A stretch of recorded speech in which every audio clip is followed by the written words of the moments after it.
Good evening. I'm calling the Monday, November 13th, 2017 Planning Commission meeting to order. Will everyone please rise for the Pledge of Allegiance? I pledge allegiance to the flag of the United States of America and to the republic for which it stands, one nation, under God, indivisible, with liberty and justice for all. Thank you. First item on the agenda this evening is approval of tonight's agenda. Do I have any requests for changes? Mr. Chairman, Commissioner Freiberg. I have two small requests. Page 2, bottom of page 2, that last paragraph, 1, 2, 3, 4, 5, 6, the 7th line down. Agenda? Oh, On the agenda. I thought we were to the minutes already. My apologies. Go ahead. Okay. Move to approve the agenda. Second. All those in favor, approve the agenda? Aye. Agenda is approved. Next up is approval of minutes. The Planning Commission meeting held Monday, October 23rd, 2017. Commissioner Farr. Mr. Chairman, may I have a few? My apologies. Page 2, at the bottom, the last full paragraph, I counted down 7 lines. The sentence that starts with, he said he can understand the city's position on this, but is torn why is this getting pushed towards a district that is generally used after hours. I think that should be either unused or unpopulated, I believe.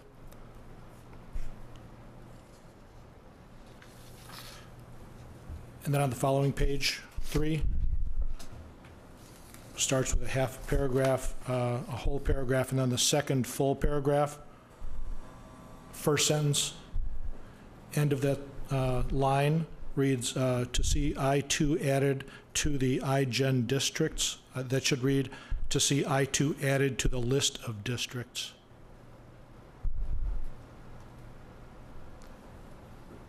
Thank you. Great. Any other additions?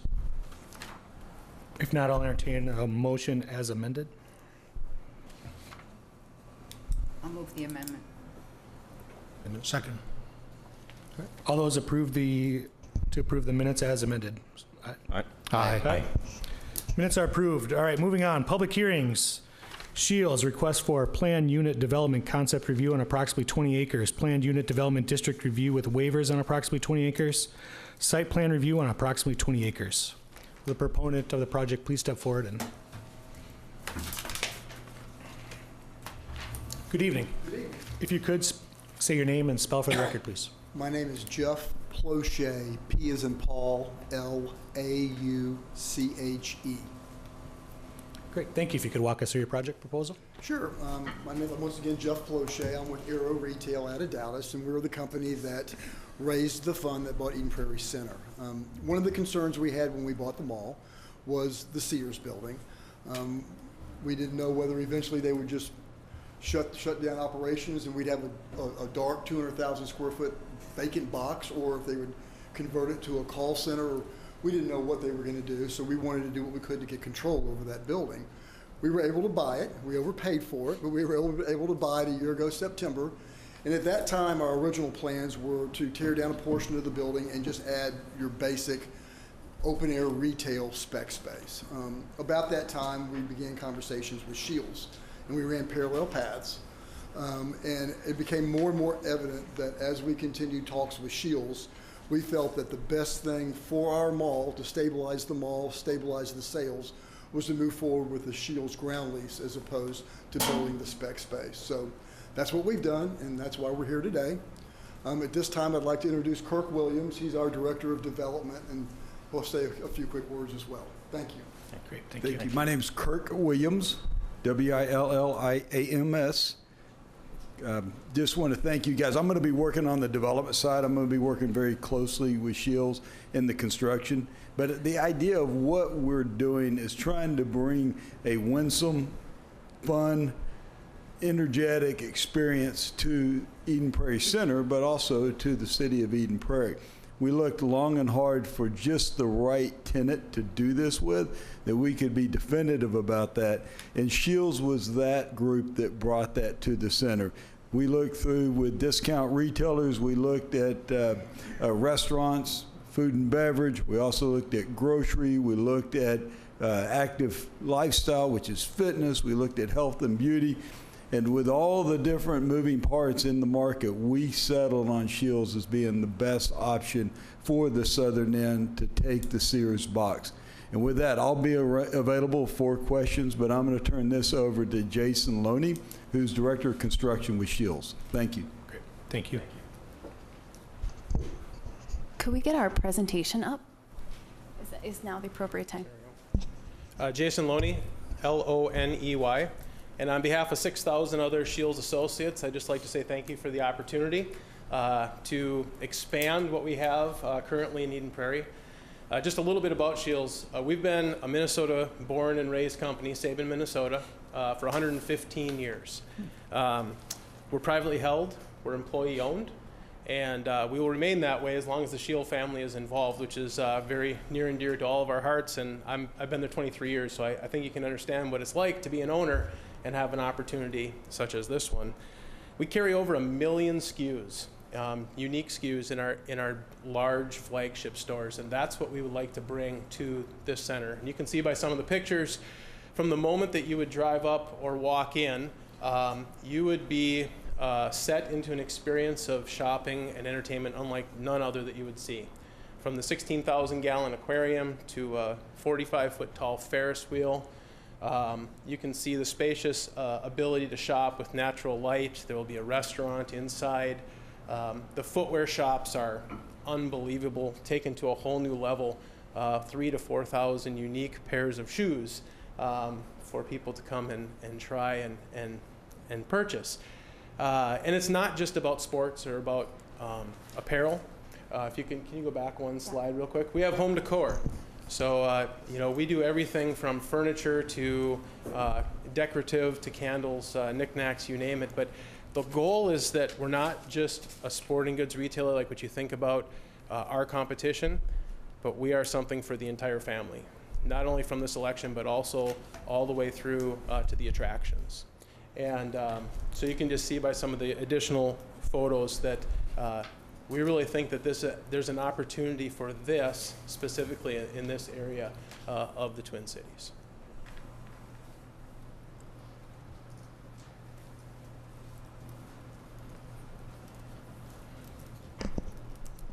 Hi, I'm Tiffany Tripke, T-R-I-E-P-K-E.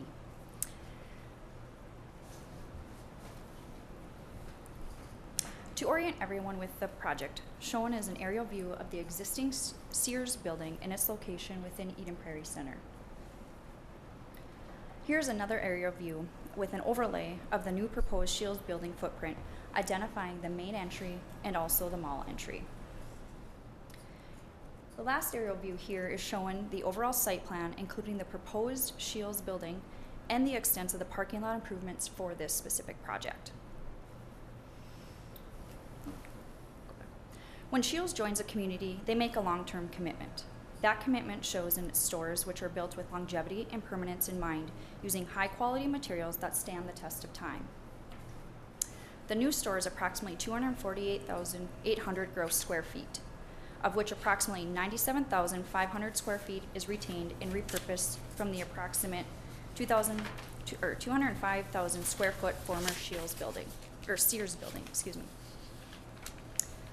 Throughout the rest of the slideshow, we have intermixed photos of existing conditions with new images of the proposed building and/or landscape design. This image is of the southwest corner of the existing Sears store from Franlow Road near Firestone.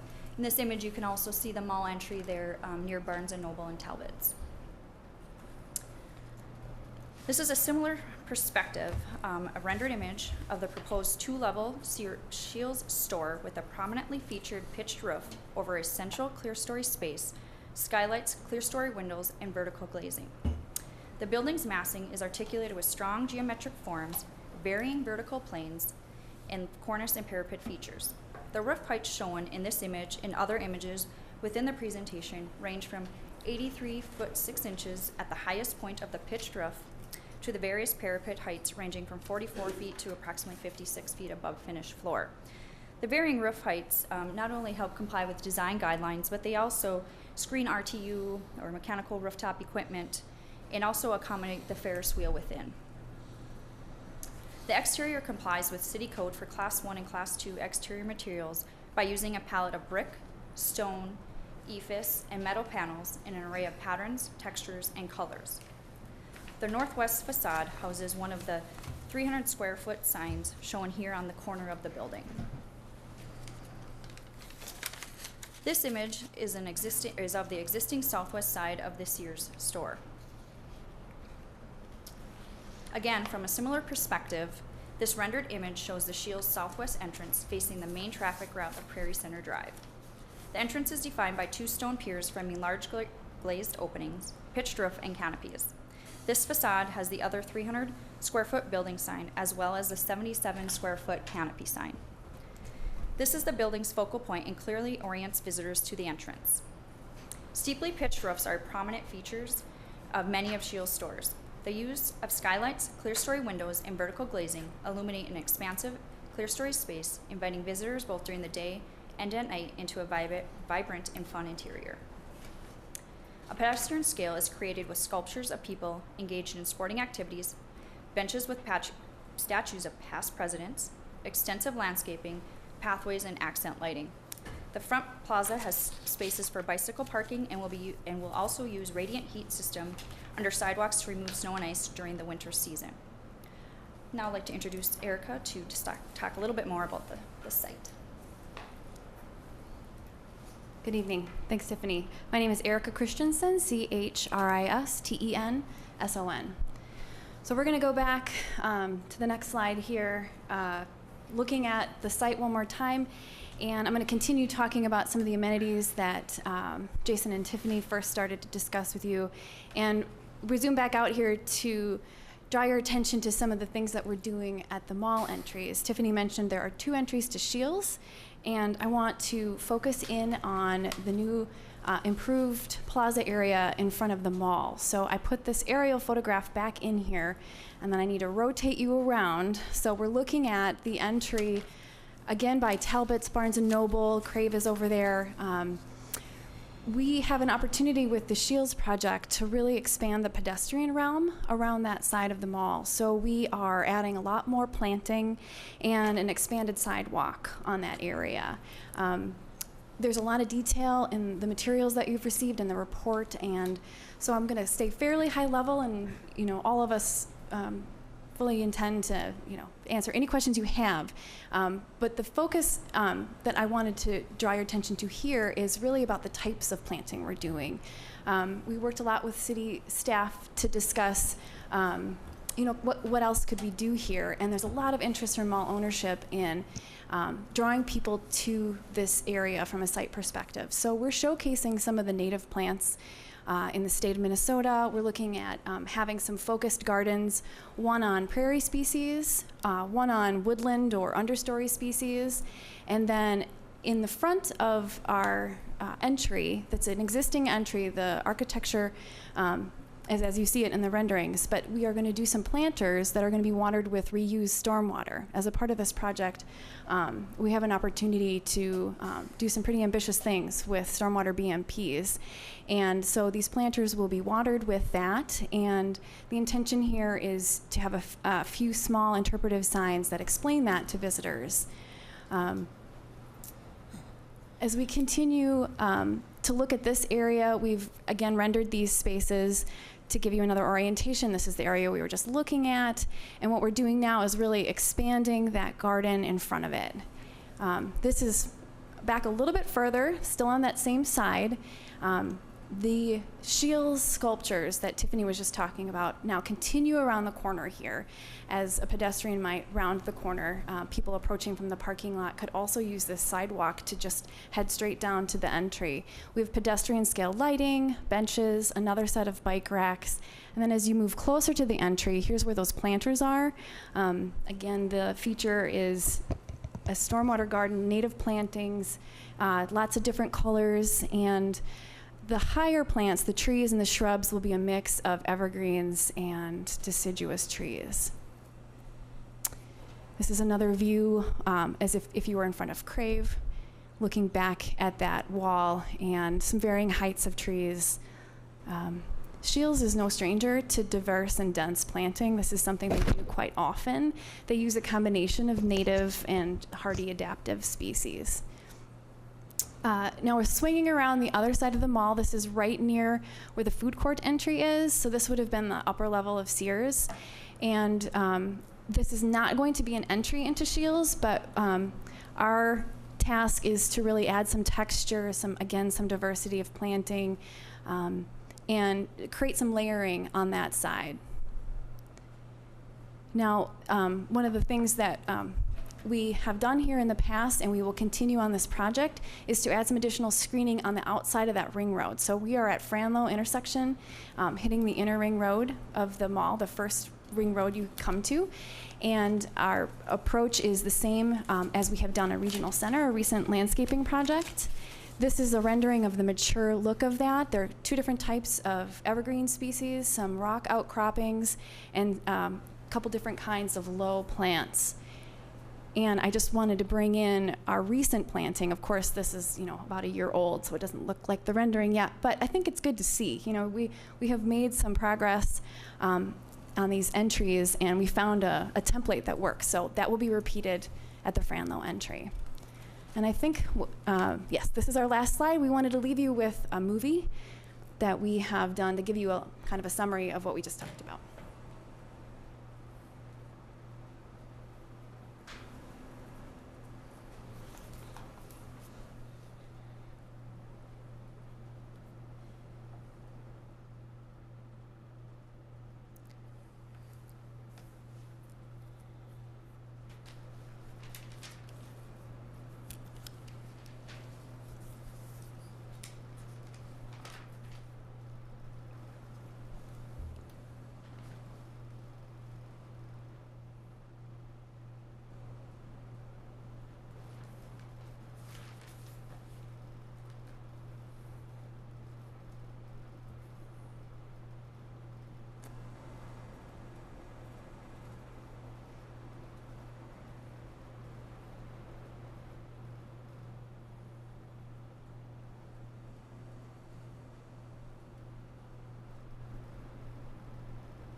So that concludes our prepared presentation. Please let us know if we can answer questions. Great, thank you. Do we have any initial questions from the commission members? I have a question. This concept that you're proposing for the replacement of the Sears spot, have you done this in other areas close by, in metro areas? Yes, I can speak on that behalf. We recently completed a project in 2015 in Rochester, Minnesota. We didn't demolition as much of the building as we would do here, but we did take down the entire center and then add it on to the store from there. So this isn't something that we are unfamiliar to. Any initial questions? Okay. Julie, will you be speaking on for the city? Yes, sir. Mr. Chair, members of the commission, as the development team presented, this is the proposed redevelopment for the former Sears anchor spot at Eden Prairie Center. As was also mentioned, it is approximately a 248,000 square foot building, and approximately 97,000 square feet of that will be reused from the existing structure. The development proposal that you have in front of you this evening meets and exceeds the requirements with regard to building materials, architecture, landscaping. It also includes site amenities that are unique to this site as the development team presented, including the use of statues and presidents on benches, if you will, outside of the store. The parking requirements for the mall, as well as city code parking requirements, are met with this site design. As the Planning Commission is well aware, the city recently went through a design guidelines update where we took a look at a variety of different things: pedestrian connections, landscaping requirements, building materials, architecture, and the development team has worked very closely with those requirements as well as those design guidelines in mind. So what you see is a product of multiple conversations as to how to best address those and incorporate those into the site. In addition to the structure itself, there are improvements proposed within the parking lot area. If you'll recall its existing condition, currently the parking lot does not include landscape islands except on the perimeter of the drive aisles. As you saw in the renderings presented by the development team, there are now pedestrian connections provided from the perimeter of the parking lot through the parking lot to the building itself. Those allow for the free and safe movement of pedestrians through that vast space, as well as breaking up that sea of asphalt by introducing pedestrian connections, landscaping materials, and the like. In addition, there are connections that are provided at Franlow and Preserve Boulevard in order to help improve and enhance pedestrian connections from outside of the mall's property, as well as connections from the existing Tower Square Center where McDonald's, Starbucks, some of those businesses are located, just to orient you. In addition, staff continues to work with the development team to address some of those conditions that are outlined in your memo. So for instance, there are a few things that staff is recommending be addressed prior to City Council review. Some of those are pretty cursory, like just making sure that the landscaping materials meet the required minimum sizes. And we're also asking for some additional information with regard to the surface materials and design for some of those pedestrian areas, and the inclusion of some bollards along the pedestrian areas from the mall entrance down by Talbot's up to the corner by Shields. Staff is continuing to work with the applicant on that, and we expect that there might be some site design modifications as we continue to work through what's the best placement for those bollards, what's the maintenance look like for those. But I wanted to draw your attention to the fact that staff is continuing to work through those issues with the applicant, and they're at this point pretty cursory. As the conversations have evolved, we certainly are confident that we can get to a resolution on those issues.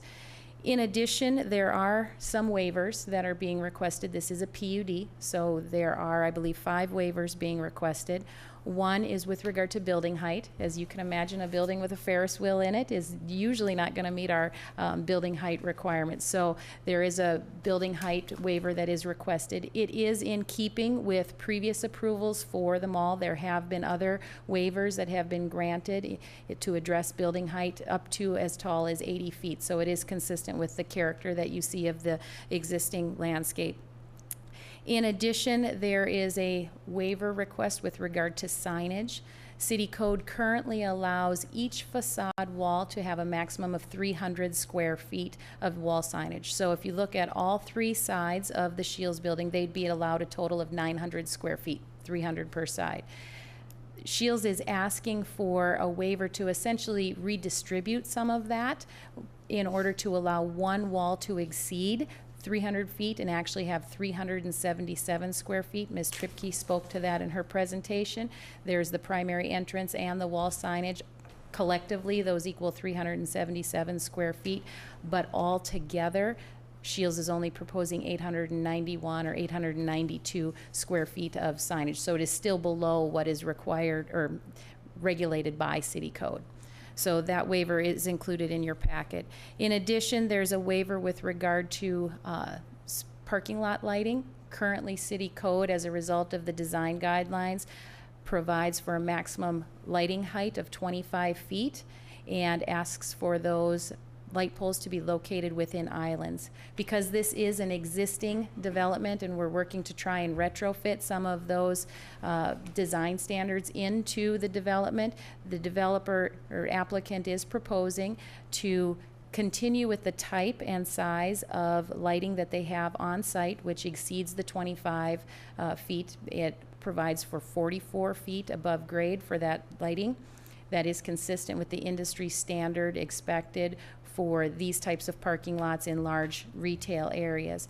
In addition, the applicant, as outlined in your staff report, went to great lengths to improve the conditions of how many of those light poles are within the parking or within the landscaping islands. I think previously we were at roughly 40%. In the proposed condition, we're closer to that 70% of those light poles being within the parking islands. So again, trying to retrofit those design standards into an existing condition. In addition to another waiver that's being requested, again, with regard to the parking lot design, code requires parking islands every 20 stalls. So the developer went through the exercise of calculating if they installed a parking island of the minimum required size every 20 stalls, it would result in approximately a little bit over an acre of parking island area. Because we're talking about a very large, expansive area and trying to efficiently use that parking space while still meeting the parking requirements of code as well as private parking requirements between mall ownership and other entities at the mall, what they have proposed is an alternative where parking islands are not proposed every 20 stalls, but instead we see larger parking islands at greater distances within the parking island. So at the end of the day, the amount of parking island area far exceeds what code would require if they designed it at the per every 20 stalls requirement. Staff is recommending approval of the project as it is before you this evening. As I said, we continue to work with the developer on a few outstanding issues. As I said, the relationship has been very responsive, and we do expect that we can certainly get to resolution on some of those outstanding issues. The last remaining waiver that we are requesting is with regard to the parking stall length. As we talked about earlier, there are pedestrian connections that are provided through the parking lot. And as a part of that, staff is interested in ensuring that a adequate clear path is maintained on those medians. So in order to accommodate that, we are recommending in very specific areas that the parking stall length be allowed to be 18 feet versus the 19 feet. So it is not a universal waiver to the entire parking lot, only in certain locations. And that is a proposal that the applicant brought forward in order to maintain those clear areas for pedestrians to safely move through the parking lot. So with that, I'm happy to answer any other questions that you might have. And again, staff is recommending approval. Julie, question. Page 13, first full paragraph at the top. With respect to the city staff response, the developer applicant contribute $200,000, approximately 1/3 of the total costs, toward installation of the signal at Franlow. My concerns are about the increased traffic flow and also whether the Preserve Boulevard intersection with the Ring Road is going to be re-engineered and how this will look going forward, and if we can get some definitive response tonight about how this cost breakdown will be shared. I will try to answer that. Mr. Chairman, members of the commission, that request is no longer valid. With the traffic study that was done, the signal at that intersection was not warranted. And it provides some benefit, obviously, but it's not warranted. So without some support from the mall in particular, this was kind of a catalyst project. We've dropped that condition, and we're no longer going to be planning a signal at that intersection. Regarding the mall circulation, that would be more of there are some identified improvements with the site, in particular some islands at the Franlow Ring Road intersection to delineate left turn lane and to protect the opposite side with a channelized island. So those improvements are being done. And then obviously a bigger project is we've got the Preserve Boulevard, Prairie Center Drive intersection being done as a city project down to Anderson Lakes Parkway, which will improve that intersection. So hopefully I answered your questions. Yes. Other questions? Yeah, Julie, help me Remind me, you said there are previous mall height waivers approaching 80 feet. Help me remember where those are. Mr. Chair, members of the commission, I believe that there were 2 previous waivers that would allow up to a height of 80 feet. I can't verify off the top of my head that they were actually constructed to 80 feet, but there were 2 waivers. I believe one is over on the, probably be more at that Barnes & Noble Talbot's entrance, as well as over by Von Mar. Okay, thank you. Mr. Chairman? Yes, Commissioner. Mr. Rue, as long as we were talking about traffic flow, on the west side of the site plan, specifically that northwest side of the building, they were describing as a starting point the entrance between Barnes & Noble and Talbot's there. There's a dedicated drive aisle paralleling their northwest building facade. Again, dedicated, no parking on the left or right of that. And since they redesigned the entire parking lot, I'm wondering if that was directed by staff or why that's a dedicated drive aisle there when there's no drop-off entrance to that side of the building. It doesn't continue as a dedicated drive aisle as it goes south towards the ring road, but rather there seems to be an awkward zigzag by the vehicle to get back out to the ring road. A site plan graphic would be easier for me to point at, but the dedicated driveway is not continuous. And it seems, I was just curious as to if that was thoughtful or purposeful in any manner, or if you thought that was problematic. If I familiar with what you're talking about, it's the drive aisle just adjacent to the building on the north side? Correct, the northwest side. That was proposed by the applicant. The little S-curve in it that brings it out to the ring road, we're okay with that because what that really does is separate that intersection from the Franlow Ring Road intersection. So it provides a little more spacing, which was what we were really probably more in favor of than rather than the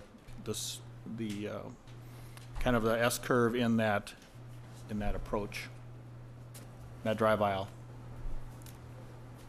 Okay, so the dedicated drive aisle, if you will, on that northwest side wasn't staff-driven and for no parking useful purpose, that's okay by you? No. Yep, okay. And then one of the variances was the parking stall depth variance from 19 to 18 feet, I believe. That happens at a couple different rows here where they have that dedicated pedestrian way, and I think that's a great idea. Would it be better for you and everybody if instead of having 1 foot taken out of that one row of parking, that you kept the parking stall depth the same, uniform throughout the entire parking lot, but just took 3 inches out of the aisle width on 4 consecutive aisles? There's a lot of aisles there that you could just take 3 inches out of, and then you'd have a consistent stall depth. Something to consider? Mr. Chair, members of the commission, that sounds like a viable alternative as well. In this particular case, staff did have conversations with the applicant about how to maintain that clear path for pedestrians through that corridor, and while keeping an eye on the number of required parking stalls that need to be met in order to have the site function and meet the demands of overall Eden Prairie Center. So I think either would be an allowable alternative. Certainly an 18-foot parking stall is functional. The city has provided for that waiver on other development projects, and again, we're not seeking that waiver or supporting that waiver throughout the entire parking field, just in those critical areas where it is necessary. So we do feel at a staff level that it is functional. Thank you. And kind of continuing on the 3 inches per aisle width, just thinking out loud here, another idea would be to take 3 inches out of their islands. They've got so many long stretches of islands. You've got the 8-foot or 5-foot, depending upon which island you're talking about, of width of walkable pedestrian path. But if they take marginally off the island, I don't know what would be the delta in the square footage of island space per parking lot area on that calculation. I don't know.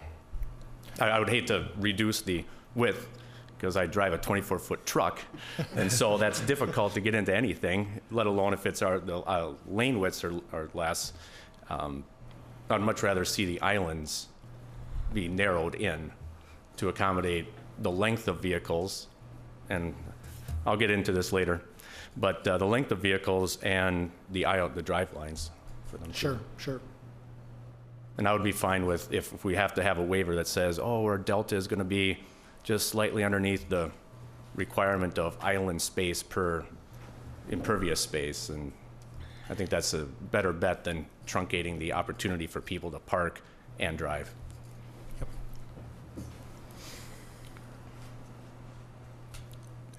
Does the city have any thoughts about that idea?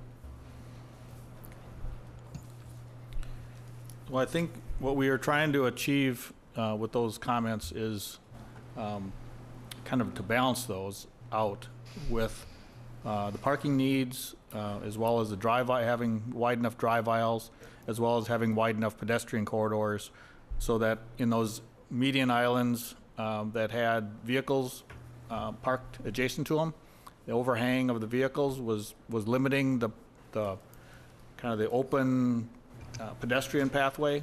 So what we wanted to do is have a clear, at least a 5-foot path of pedestrian access with taking into account the vehicle overhang onto the medians.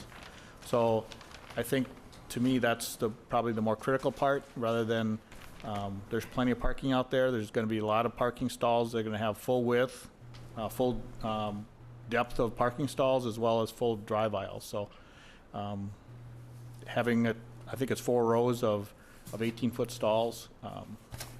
If you have a bigger truck, you just pick a different aisle. But those would probably be more for your smaller vehicles and compact cars and so forth.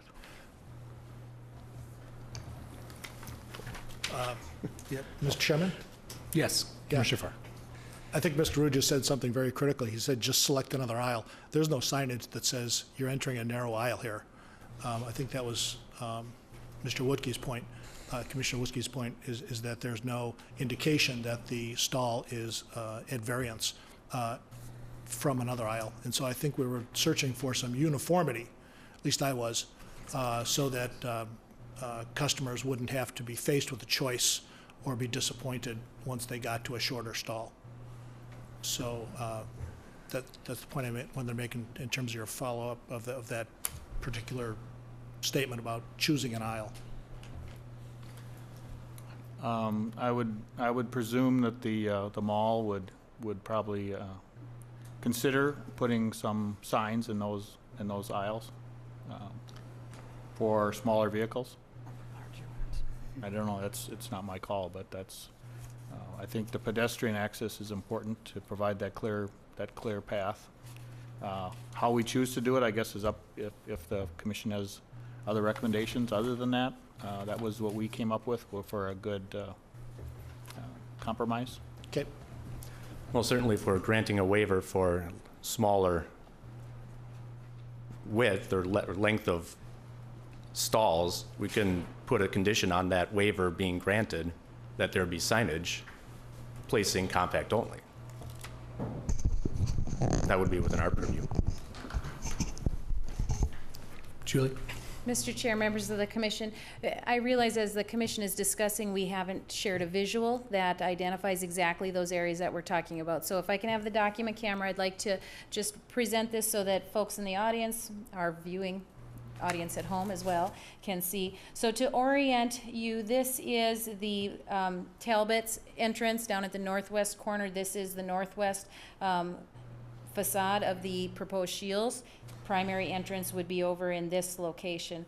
So this area right here that is outlined in red, as well as this area out here that is outlined in red, are the areas that are proposed at a reduced parking stall length. So you can see they're not right in front of the primary entrance, if that might be a concern for some of the commissioners. And in listening to some of your comments, they are spread out further, if you will, out into the parking field.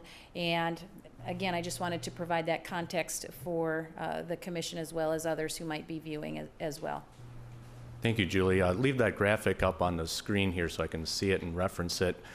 Are these the only 2 locations that are being proposed as they are the only 2, because there are 2 other locations that have parking or islanded and pedestrian pathway in front of Shields. So they are not a part of this. I always assumed they were. Sorry. Mr. Chair, members of the commission, that is correct. It is just these areas as depicted on this exhibit that are seeking a waiver to the 19-foot parking stall length to 18 feet. So while they're not directly in front of the major entrance, or I guess the only two entrances, so one of the exterior entrance to Shields, one of them is in front of an entrance to Wildfire and Crave. What kind of conversations to the property owners or the management of Wildfire and Crave have there been on reducing the length capabilities of parking at their major entrances? Mr. Chair, members of the commission, I defer that question to mall ownership. This property is under the control of Arrow Retail and mall ownership, and they would be the responsible party to have that conversation with Crave or Wildfire or any other tenant directly in front of that area. As I said, there are multiple examples throughout the city where we have approved an 18-foot drive aisle. I defer to Mr. Rue, but I don't, or drive parking length, not drive aisle, excuse me, I misspoke. I defer to Mr. Rue, but I don't believe the city has received any complaints in parking areas such as these where the parking stall length has been reduced. And again, I defer to conversations on tenants to the mall ownership.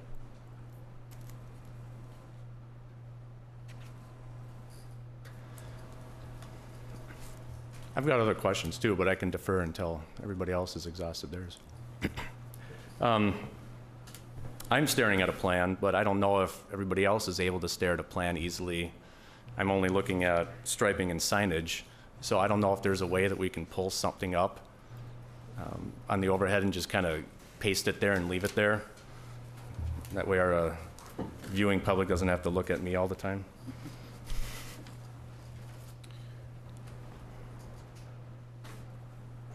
But while that's happening, a question that I've got is, and it kind of comes back to the lighting, and I think I'll need a graphic for that.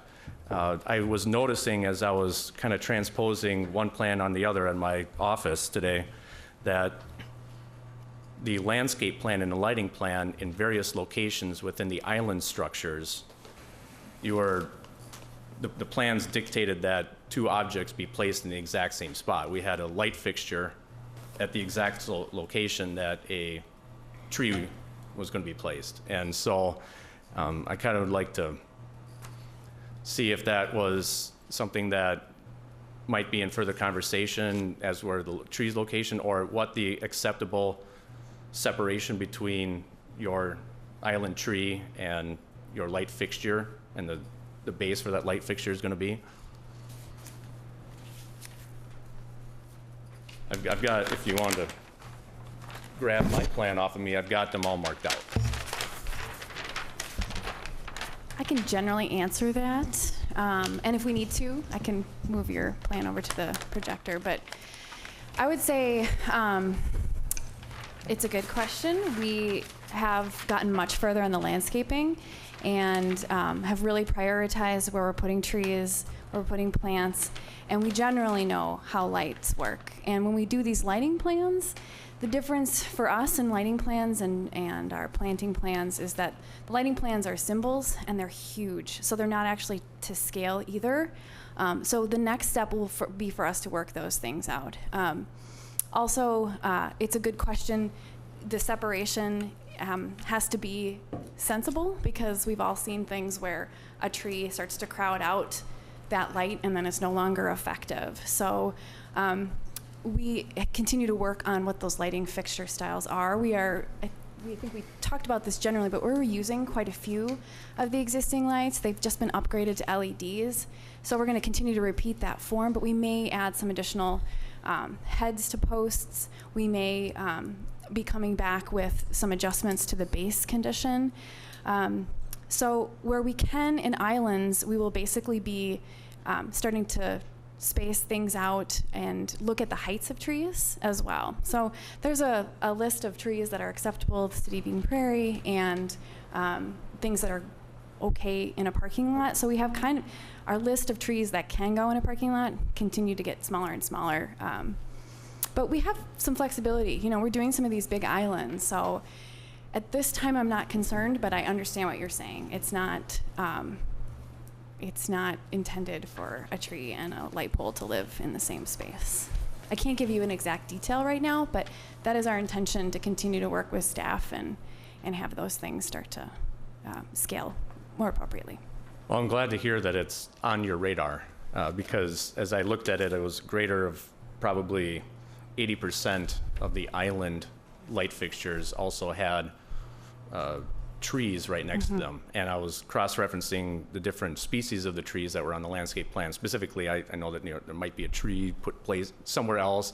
You might swap tree locations because it'd be better for their root structure, and you do that on the fly. But one of them, I think, was an oak in the BMP location number 2. That's that pork chop way on the southeast corner or southwest corner. That was impeding. And to go further into a question that I had also is there was reference on the electrical plan of CCTV cameras, and there was as noted. And now presently, I'm assuming that mall management has security cameras placed on various locations, if there might be some on top of the light fixtures themselves. So if you have tree branches that are of a significant size after they mature, in the wind brushing up against that, you're going to have a shaky image for your security personnel. And so that's just a long-term thought that I had with that. Yes, is your question just how much have we thought about that, and are we? Oh, I don't know. I was just having a conversation, I guess. Yes. Not so much a question, it's just I'm glad that it's on your radar. Yes. And I noticed that today, and I was just kind of thinking, well, what are the problems that we might arise long-term when these trees mature and they're in close proximity to an otherwise light, 44-foot light fixture. Yes, and the cameras aren't always at that height, so it's another thing that we'll have to look at. So the next round, this isn't complete by any means. Like Julie mentioned, we're continuing to work with them on things. So the next round of drawings will include that level of detail, including details on what the lights look like. And there'll be like a standard fixture that's 1 head and a standard that has 2 heads and 3, and then where the cameras go. So once we get to that level of detail, then we'll start to revise the trees and the lighting locations. But the idea is that when we design the first round of lighting, our focus is on photometrics and security and really tackling what we can reuse. So I wouldn't call it high level, but it needs another round of development in the lighting realm. And I also wanted to go back to something you mentioned about the BMPs, because staff has also picked up on that and has some questions about conflicts and making sure that our planting will work on top of these BMPs. And it seems intuitive that you would have planting on top of stormwater technology, but we have to be very cautious about that, because while we want to be transparent about what we're doing with the stormwater, a lot of those things will happen underground. And so we will be providing additional details to the engineering department about root barriers and planting types. And so it's in that next level of review that we will go through. Okay, thank you. I can check that off my list because I saw that in the detail, but I did have a question on that. So I don't think we've provided that yet, so yeah. That is forthcoming. Kind of keeping along with the detail thing that you were talking about, and it's obviously the plans are for review only, they're not spec for construction. When you have non-islanded fixture poles, try to place them in a 4-quadrant stall area for people that have snow maintenance companies. It drives them insane, and when they're trying to move around these things and they're kind of off kilter. So I like it that you're already thinking about that kind of stuff. Go ahead.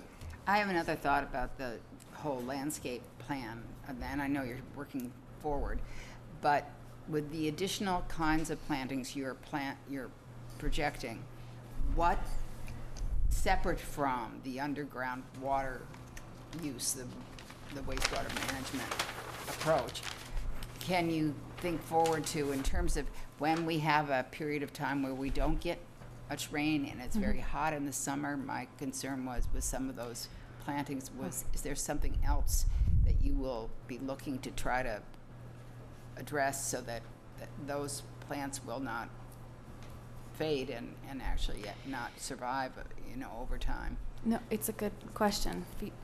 Sorry, I didn't That's mean to okay. jump in. It's just it's a little roundabout. We have thought about it, That's so it. it's exciting to have an answer when you ask it. We have irrigation system planned, and so the mall already has an irrigation system. And again, I know it seems kind of counterintuitive, but when you zone these things and you put them on what's becoming more of a standard sensitive Timer. system, yes, then you respond to the conditions. And it actually is a part of how we're treating the stormwater. We are working with the watershed district and figuring out our system right now, but the intention is to reuse roof water runoff and some of the surface runoff in our irrigation system. So we have some preliminary plans, some technical plans from a sub-consultant of ours to help with that. So there will be a system of irrigation as well. Just think you're making some major investment in all of these kinds of new Right. parts of the landscape, and I'm very excited to see it. The colorfulness of what you're creating is much more than I had expected to see. And so but then I thought, water, all the ways we can get water, we've got to find. And we do have periods of time when we don't have rain for almost a month at times. And whatever that is, that we have to contend with. Yes. When we typically we do reuse in Minnesota, it's becoming more and more common, but you will often see a system of irrigation as a backup, because we will often be sitting months with a tank of water that cannot be used then. So, yeah. Thank you. Commissioner Wilkie. Can I hand you a striping and signage plan? And then if you put it on the overhead, then I can kind of walk you through it.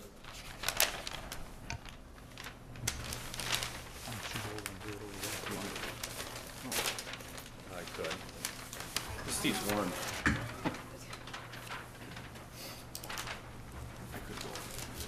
Well, that way you can point if you're over there.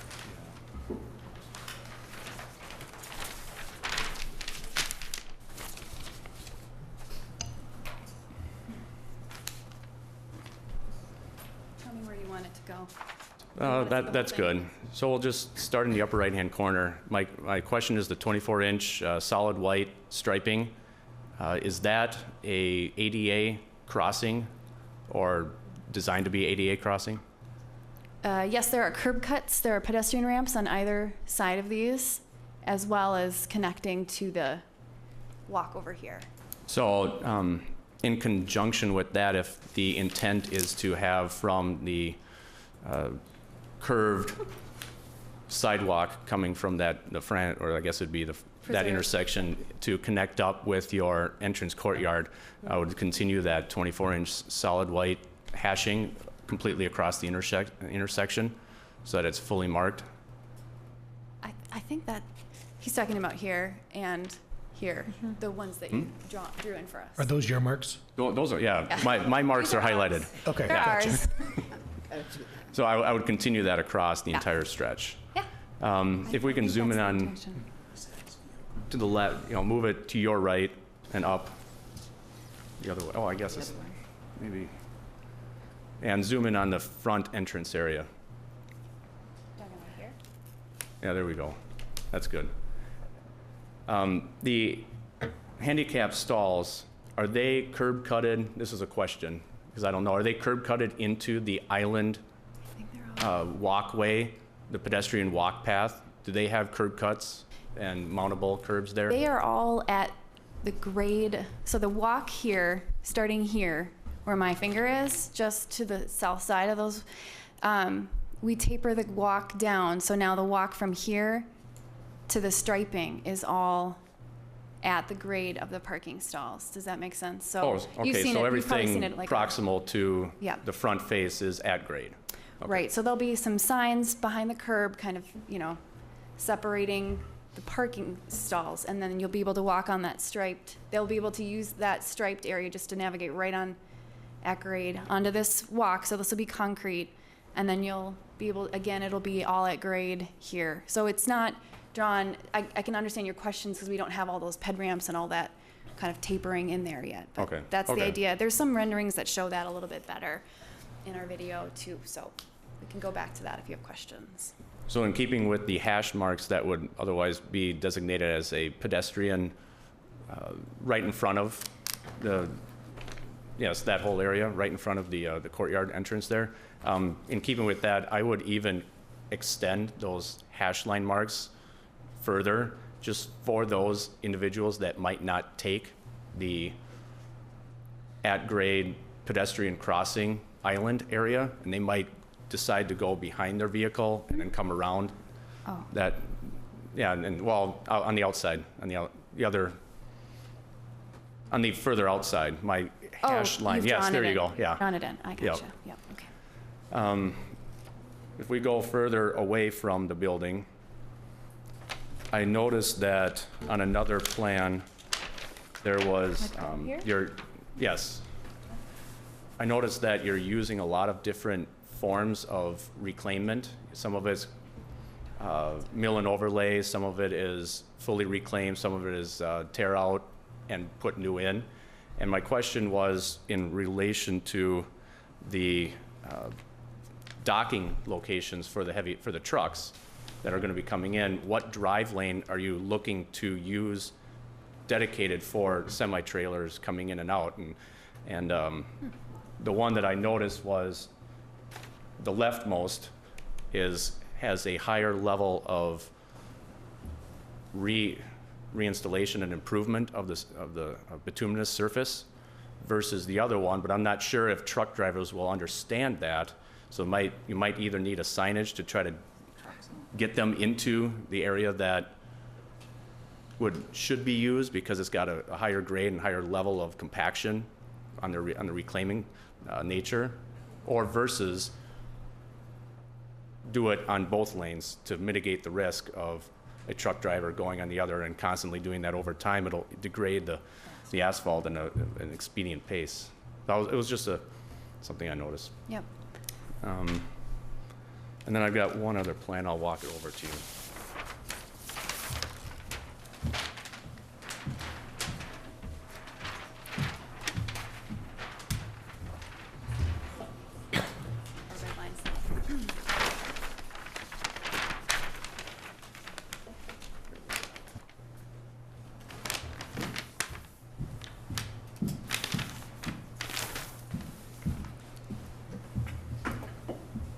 So my first question might be for both you and staff as to how was it that the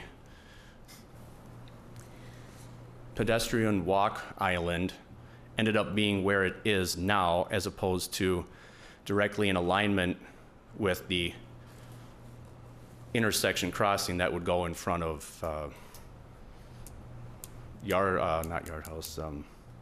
Prairie Tap House and yeah, what's the rationale behind it being there as opposed to at an intersection crossing? Why is it here versus here? There, yeah. There are, Because if it was there, it would be at another intersection crossing down at Ring Road. mm-hmm. So I'm going to zoom this up a little bit. It's a good question, and I can almost bet you whatever you ask us, we have tried it. And it's not that it's not a great and maybe more intuitive desire line because it's a little shorter. One of the things that we're working with is the existing condition down here at Tower Square, and a little bit more visibility at the existing driveway entrance. So we spent a little bit of time down there, and there's a big monument sign for McDonald's right on the west side of this intersection. So we really wanted the crossing to happen here. And then there's a series of inputs in making this parking count work with the amount of landscaping and pedestrian walk that we wanted to accomplish. So one of the things that we tried, as I said, was this alignment. And when we did that, so a couple things. It created a smaller kind of enclosed parking area. And, you know, we're working with a geometry that is more efficient for parking. And so in order to try to find a desire line there, we were trying to actually get this walk somewhat closer to the mall entry as well, without bisecting, you know, and really carving this space up. So that was one reason. And we did talk, there was a staff round on this, and I'm not sure if I missed something in how we talked about that. But Mr. Chair, members of the commission, to answer Commissioner Woodkey's question, staff as well as the developer looked at multiple versions of how to best lay out pedestrian connections through this very, very vast parking lot at this point. So there were a couple of competing interests, if you will, trying to find the best space to connect back to the existing mall, trying to find the best space to connect back to existing uses at the perimeter.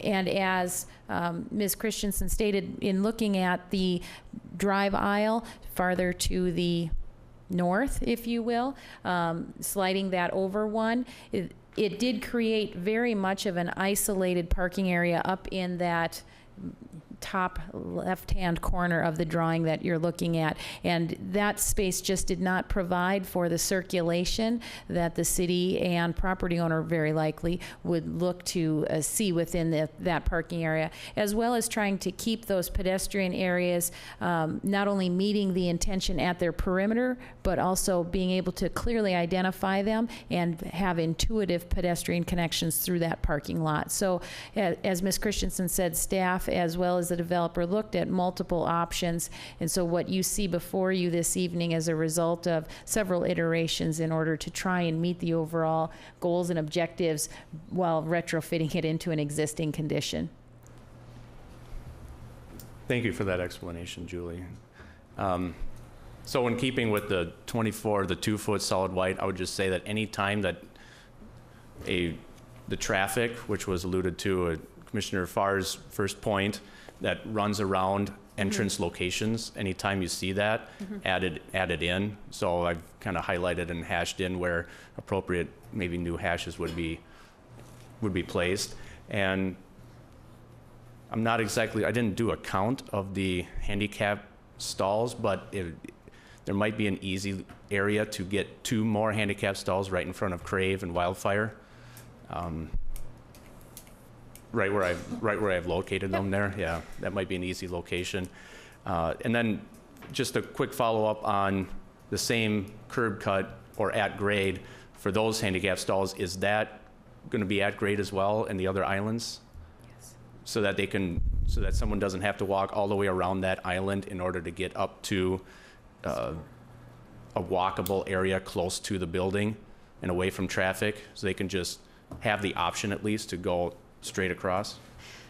We weren't anticipating that here and here. This is a different situation because there's no median separating them, so we don't have space for, is that what you're talking about? No, on the here. one that's closer to your building, yes. Oh, we could definitely consider that. We've gone back and forth on that, and that we have the space for. So if we can take a look at it, just have to revisit the grading a little bit, but. Well, that completes my comments. Thank you for entertaining me.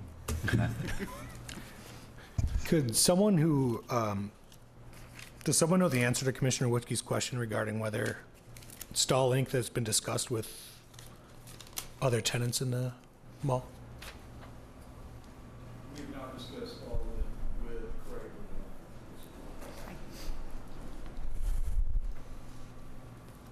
I apologize. We have not discussed stall length with Crave or Wildfire at this time. Okay. Now, it's something that we can discuss and look into that. It's not something that we can definitively say tonight other than what we proposed as a waiver. But if there's something you want to look into later on. Yes, I mean, in terms of our next steps, I think, you know, we'll understand a little bit more from what council is asking, and then Julie and staff will help us understand if we need to consider more options or how that works, and then we'll take the next steps if we need to contact tenants. Yes. Thank you. Commissioner Freiberg. You know, I've been kind of quiet tonight up here just listening, and we're spending a lot of time on lighting and parking. Definitely needed, definitely needed. I get the feeling, though, listening, that these can all be worked out. I think what we're not really grasping is just how exciting this is. This is a very ambitious project you're doing, and hats off to you. It's a building that's been sitting there for 1 year, and it's a lot of space. What is it, approximately about 200,000 square feet. Not many people would do what you're doing in thinking of this one. What this city has needed for a long time in the 36 years that I've lived here is some excitement in its downtown. It really needs something, you know, to grasp it, to get it to a gathering area. Because when I talk to people from outside of Eden Prairie, they're not aware of anything really exciting happening downtown. We do have some good restaurants, there's no doubt about it. But what we don't have is something that can really grasp it and give people a reason. I've heard before about how far Shields can grab. I've heard upwards of 100 miles around. That might be ambitious, I don't know, but I've heard that more than once. I'm very, very impressed with the aspect that with what you're proposing, a Ferris wheel, the aquarium, all the amenities of what I'm looking at, what the store looks like in Overland Park. I'm somewhat familiar with that one, having spent a lot of time in that part of the country. I think it's going to be an amazing addition to our community when we work out the particulars on it. And I really want to encourage you as far as working with the staff, because I'm excited about it. I mean, when I'm looking at that rendition down there of what you have in mind, I don't think we'll ever have another opportunity quite like this, you know, that we're looking at. Thank you. I would like to add on to what Commissioner Freiberg is saying. I think it's a very clever idea to create a retail space with kinetics. I think the way you compete against online retailing is by having active displays, people actively involved in the process of purchase. And so I applaud you for doing that. I think that bodes well as a future concept for retail at the Eden Prairie Mall and elsewhere. Thank you. Any other questions, or maybe we should see if there's any public input? Public input. Okay. This is a public hearing. If anyone would like to come forward and speak for or against this project, please step forward. All right, seeing none. Any other comments from the commission members? I'll just reinforce my colleagues' comments. Great project. Looks really good, and I agree there are some nuances that maybe need a little fine-tuning, but in general, I think it would be a welcome addition to the city. Mr. Chair? Yes. I too will echo their same comments. This is really exciting to me, and I think it's a fantastic project. You did a great job with your application materials, and it's very thorough, and I appreciate all your work that you've done with staff to get to this point. Going back on the mundane for just a moment, though, site lighting was touched on a couple different places, and I noticed some conflicts in what I thought I read in the staff report. With the site lighting, there was some concern about not meeting the minimum number of foot candles, and yet the photometric plan that was submitted had almost excessive illumination. They were probably averaging between 2 and 4 foot candles, and I couldn't find anywhere dropping down below 1. And I thought maybe there was maybe a new one in our plan set, and you hadn't seen that yet. Or could you comment on that? Mr. Chair, members of the commission, the recommendation that staff included in the staff report is that the photometric plan be revised to confirm that they meet the requirements at the property line. The photometric plan that we have, similar to what Commissioner Farr said, provides for a foot candle measurement exceeding city code, but it does not provide that measurement at the property line. It's more interior to the site. So we just need a little bit more information to confirm that they are meeting the city code requirements at the property line. Again, I'm confident that we can get there. This is similar to what we sometimes see with other projects when photometric plans are put together. So again, a detail. Is there a a maximum number of foot candles that our ordinance has. I know there's a lot of dark sky initiatives to just keep things only as bright as needed. Mr. Chair, members of the commission, city code requires a maximum foot candle at the property line of half a foot candle. So it cannot exceed half a foot candle at the property line. Okay, within the body of the site, is there a maximum? Mr. Chair, no, there is not. Okay, thank you. I'd like to generate a little bit of dialogue on this northwest elevation again. Staff had a comment in their staff report that they were working with you all, and I guess I'm directing this to the applicant, on breaking down the scale of that massive wall. There's not an entrance on that northwest facade, and I think you've done a good job architecturally to provide vertical and horizontal interest. And yet there are no pedestrian scaled store windows. And that's not uncommon around Eden Prairie Mall, but there are a number of places, especially in our town center ordinance, we're trying to encourage storefront windows. You could look in and see product activity at that pedestrian scale level. And there's also a lack of entrances on both that northwest side and the southeast side, where you do have shield signs on all those sides. So maybe just a little bit of dialogue on why it's important as a retailer that you're funneling people into only 2 points of entrance, the external one on the south side and then the mall entry from the inside, and not offering those other parking lot entrances on the other 2 sides of the building. And why wouldn't you want storefront entries to draw people in by showing product along that pedestrian scale opportunity? I can speak on that behalf. The number one reason why we don't put more than 2 entrances in a store is simply long-term staffing costs. And one of the biggest demises of retail is overstaffing. And being successful, you have to gauge that properly. And so we've studied, where customers are going to come and go. We firmly believe that we will be the number 1 entrance into that mall from our exterior entrance. And the other customers will be able to enter into them through the mall entrance by Talbot's and Barnes and Noble there. With regards to windows or display windows, it's really twofold. The first one is security. Those are probably the 1 or 2 easiest ways to get into a building is through mall type windows or display type windows. And the second reason we don't is simply because of how the building is designed.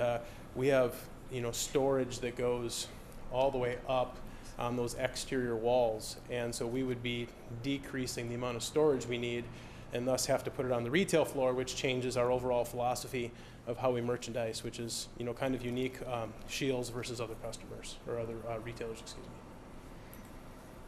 Thank you. Any other comments from the commissioners?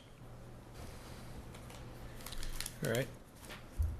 I will entertain a motion unless anyone has any other comments or questions. Mr. Chairman, move to close the public hearing. Second. All those in favor to close the public hearing? Aye. Aye. Mr. Chairman, move to recommend approval of the Shields project based on the plans stamped dated October 16th, 2017, information included in the staff report dated November 9th, 2017, and its attachments. Second. Second. All those in favor say aye. Aye. Opposed?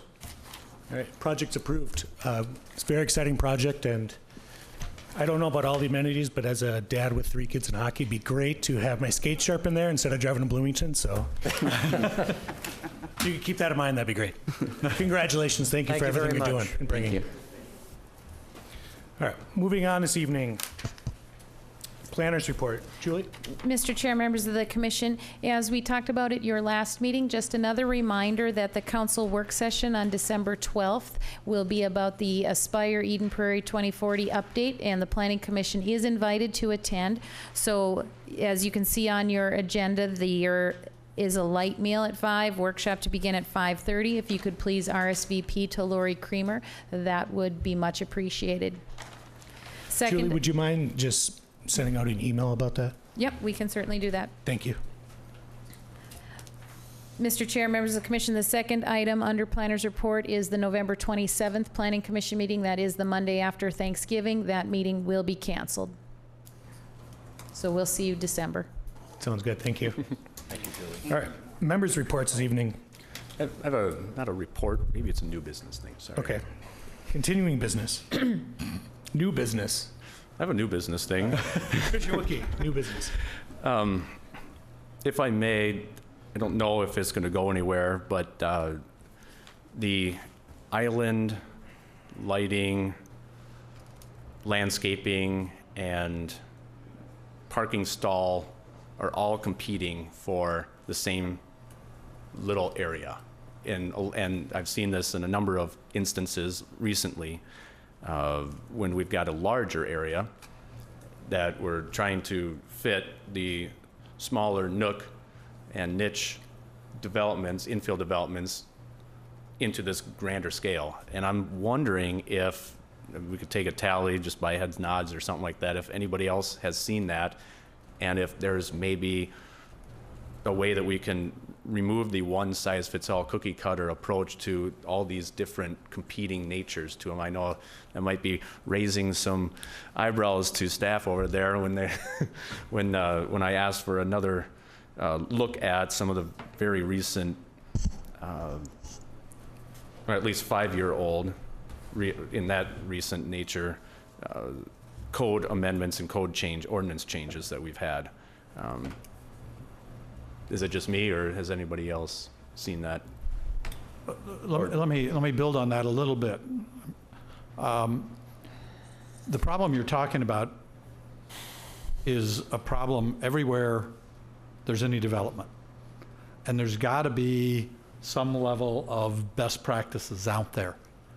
And my assumption is that between staff and our developers, we have to set a bit of a tone with our ordinance as to what we want. But, and Ed, maybe you can comment on this as being a professional in the area. There's got to be 1,000 or maybe 1 million solutions to this issue, and there's some subset of those that are best practices that work in, a number of given circumstances. And boy, you can't write an ordinance around that, but our ordinance has got to kind of send a signal. And then in my mind, we kind of have to rely on the creativity of our developers and architects. As an architect, could you speak to that a little bit? I can, just a little bit. I won't go on and on for long, but I will note that staff hired a design consultant that he shared his design standards with us perhaps 12, 18 months ago in a booklet. And there were a couple pages worth of very good design feedback on how to handle parking lots with regard to drainage and landscape concerns, as well as pedestrian flow. I'd encourage maybe to loop back and take a look at those. In general, Commissioner Woodsky's comments are spot on. Landscape islands are the bane of our existence. They're always colored green on the site plan, and there is no green. Nobody ever puts sod. You can't maintain it. Salt-tolerant plants just aren't installed well and maintained year upon year. They're a plowing hazard. When the cars are in the parking lot, the people walking through the cars don't know that there's green there. They're always rock. People step on the rock and they twist their ankle. So they're fraught with trouble. I think they're well-intentioned to break up parking lots, but the manner in which the surface is treated has nothing to do with the visual makeup or breakup of the parking lot whatsoever. So there's been a trend to turn them into drainage swale areas instead of putting the tall B612 curb on it, rather to put a mountable curb and promote drainage towards edges of parking lots where we can collect water, make it a little bit more functional. Try and keep the plantings tall enough at the perimeter so that you can see the plantings over the vehicle instead of token shrubs that are 18 inches high. You can't see them between the cars. They're just lost. So you're right, you're spot on. I appreciate your keen notice of that design hazard in our industry, which is the lonely landscape island. They need work. The larger, the better. You could do things with them. We're always having the conflicts of poles and trees. Happens all the time. We could look back at all of our submittals and find those same conflicts. So you're spot on with your observations. I have a comment or question that follows up on what you said, Ann, earlier about what to do in the case of extended dry periods and not being able to rely on stormwater runoff. There's a microclimate that gets created on that southwest quadrant. When you have, most of our heat comes from the southwest winds, and you're going to have a large windowless facade, which is going to radiate heat back into that parking lot, and you're going to have an oven effect in that southwest quadrant.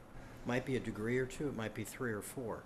My question is, in terms of the plantings, are we looking at plantings that basically need to be tolerant of semi-arid conditions for extended periods? And the other is the mall itself as the leaseor, or is it Shields that will be responsible for maintaining that vegetation? Julie. Mr. Chair, members of the Commission, to answer the questions in reverse order first, the mall owns the property in its entirety. The mall, is my understanding, will be entering into a ground lease with Shields. So Shields will maintain its building, its structure, and the mall will be responsible for the outer limits of the property and the parking lot. With regard to the question about the landscaping materials, certainly as staff reviews landscaping plans at this level, at the construction plan level, then at the inspection level once the species are installed, staff is certainly taking a look at making sure that the plant species are tolerant for not only the environment but the size of the landscaping island that it's in, the conditions that exist around it. We always have an eye on the fact that snow storage, salt storage happens in these parking areas, and making sure that we are keeping an eye on appropriate species being located there. In addition to that, once the species are installed, staff goes out to inspect them, making sure it's consistent with the landscape plan. We hold a landscaping security in the amount of 150% of the landscaping materials, and then a year later, or 2 growing seasons, whichever is appropriate based on the timing of installation, staff goes out to ensure that those landscaping materials are still thriving. If we find that any are diseased or gone completely, then we work with the developer to reinstall species. Sometimes we might find that we ask for a different species because the first one didn't maybe thrive in that condition, but we continue to work with that, and we will not release that security until those landscaping materials are consistent with not only the plan, but any modifications in the field that might need to occur. And Julie, strictly from an urban design standpoint, was it rejected a priori that you could not put an underground parking facility in that site? I mean, you have a massive parking spaces, you have a large asphalt mass, and my hope and wish for Eden Prairie going forward is that we can create more pedestrian plazas. We have so much unused space that's asphalt. And so was it rejected out of hand that it would be cost prohibitive to have created an underground parking and then created more green space and more pedestrian relaxation benches for whatever reason in that area? Mr. Chair, members of the Commission, in a lot of development proposals, not specific just to the Shields site or to the mall site, staff does talk with developers and property owners about the possibility of utilizing structured parking. As I'm sure the Commission members know, there is a significant cost that goes along with that. So those conversations do not always end up with structured parking being constructed. Generally speaking, I think it's fair to say that Eden Prairie has had some success with that. You can drive through the community and find numerous examples of structured parking, but it is something that still the realities on the ground are that it is very costly. But we do certainly work to encourage it, and you point that out to developers as projects move forward. Back to Commissioner Whitkey's original question. Are you familiar with what Commissioner Farr was referencing as far as the documents with the information? Is that something that could be sent to the Commission? Absolutely. What Commissioner Farr is referring to is the design guidelines that the commission reviewed through a 2-year process and then ultimately recommended to City Council. So we do have that document available on our website, as well as hard copies at our counter for handing out to developers or interested parties. So there are multiple alternatives that are outlined in the design guidelines document as to how to address those competing interests that Commissioner Woodkey identified, because certainly there is an understanding that with a community as fully developed or as near fully developed as Eden Prairie is, to implement those design guidelines and those types of the design standards, many times we're going to find ourselves in a situation where we're trying to retrofit those into an existing condition and trying to work towards those goals and objectives with multiple creative alternatives in mind. Okay, any other new business? I'll entertain a motion to adjourn. So move. Second. All those in favor to adjourn? Aye. Meeting's adjourned.